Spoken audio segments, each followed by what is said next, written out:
இல்லை, அம்பேத்கர் வந்து அவ்வளோ படித்தவர், இவர் ஒன்றுமே படிக்காதவர், எப்படி ஒப்புடுறீங்கிறாங்க. இங்கே பாருங்கள், எவ்வளோ பெரிய சிந்தனையாளர்கள் பாருங்கள். அப்படி பார்த்தா இயேசு பெருமானே ஒன்றும் படிக்காதவர், முகமது நபிகள் எதுவுமே படிக்காதவர், அவருக்கு எழுத படிக்கவே தெரியாது. படிப்பை வச்சு நீங்கள் வந்து ஒரு அளவுகோல் வச்சிட முடியுமா? பெருந்தலைவர் காமராஜர் 3ஆம் கிளாஸா 5ஆம் கிளாஸா தெரியாது, அவர் தேசிய தலைவராக உயர்ந்தார். தேசிய தலைவராக உயர்ந்தார். மேதகு பிரபாகரன் அவர்களை, அவரை விட வயதிலே மூத்த ஆண்டன் பாலசிங்கம் போன்றவர்கள், அவர் ஆங்கிலம் உட்பட பல மொழிகளில் பேசக்கூடிய ஆற்றல் பெற்றவர் ஆண்டன் பாலசிங்கம். அவர் பிரபாகரன் தம்பியா இருந்தாலும் எனக்கு தலைவர்னு ஏற்றுக்கிட்டார். படிப்பை பார்க்கல.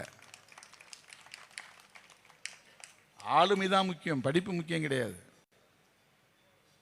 பர்சனாலிட்டி தான் முக்கியம், டிசிப்ளின் தான். அவன் என்ன கொள்கையை பேசுகிறான் என்பதுதான் முக்கியம், மனிதனை எப்படி மதிக்கிறான் என்பதுதான் முக்கியம். வள்ளலார் என்ன படிச்சார்? அவர் கோட்பாடு உலகத்தையே இன்னைக்கு இருக்கிறது.